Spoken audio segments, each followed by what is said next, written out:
उज़ैर अलैहिस्सलाम अंबियाए किराम की जमात में एक करीम और अजीम नबी थे।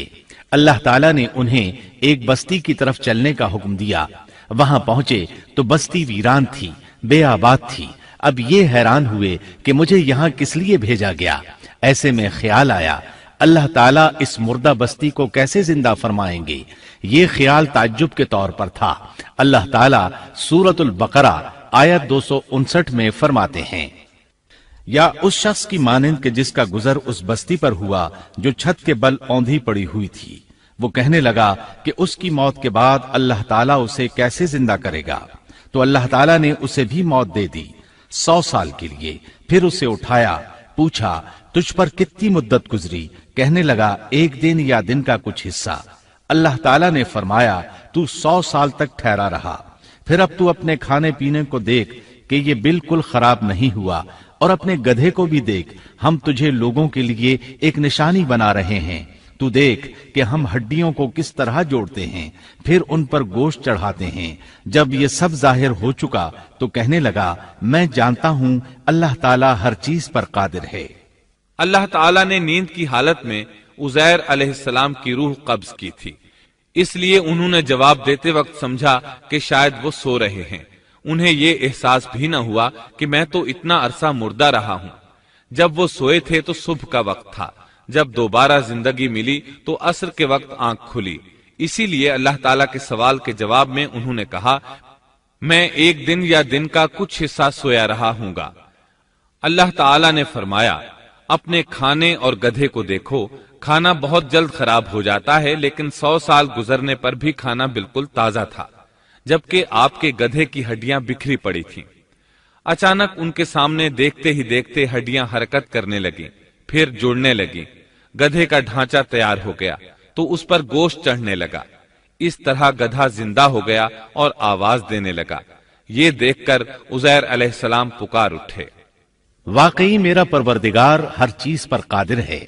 उनकी इस आरजी मौत के दौरान वो बस्ती आबाद हो चुकी थी। उज़ैर अलैहिस्सलाम ने उनसे पूछा क्या तुम लोग उज़ैर को जानते हो। उन्होंने कहा जी हां, उन्हें फौत हुए 100 साल से जायद अरसा बीत चुका है। तब उज़ैर अलैहिस्सलाम ने उन्हें बताया मैं ही उज़ैर हूं। उन्हें यकीन न आया। वो एक बुढ़िया को ले आए, उसकी उम्र 120 साल थी। उन्होंने उससे उज़ैर अलैहिस्सलाम के बारे में पूछा। उसने उज़ैर अलैहिस्सलाम की 10 निशानियां बयान की। वो सामने खड़े उज़ैर अलैहिस्सलाम को देख रहे थे। तब उन्हें यकीन आया। उज़ैर अलैहिस्सलाम उनके दरमियान क़याम पजीर रहे। आपने उन्हें नए सिरे से तौरात की तालीम दी। वो उसको भूल चुके थे। बस्ती वाले उनसे बहुत मुतासिर हो गए, उनकी ताजीम करने लगे। इस अजीम मोजज़े की वजह से रफ्ता रफ्ता वो उन्हें अल्लाह का बेटा तसव्वुर करने लगे। अल्लाह ताला सूरह तौबा आयत 30 में फरमाते हैं, और यहूदियों ने कहा उज़ैर अल्लाह के बेटे हैं। ये अल्लाह ने उनका एक जुर्म बयान किया है। ये जुर्म उनमें नस्ल दर नस्ल चलता रहा, यहां तक कि इस दौर में भी यहूदी उज़ैर अलैहिस्सलाम को अल्लाह का बेटा मानते हैं। आपका नाम दीवान मुकद्दस भी रखते हैं और कहते हैं ये मुकद्दस जात की नस्ल से है और माबूद है। यही उनका शिर्क है। अल्लाह उन पर लानत करे। अल्लाह उन्हें इस जुर्म की सजा जरूर देगा।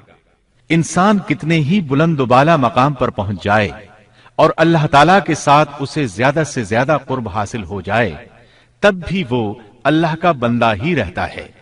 और किसी भी बुलंदी पर पहुंचकर वो अल्लाह या अल्लाह का बेटा नहीं हो सकता, अल्लाह का शरीक नहीं हो सकता।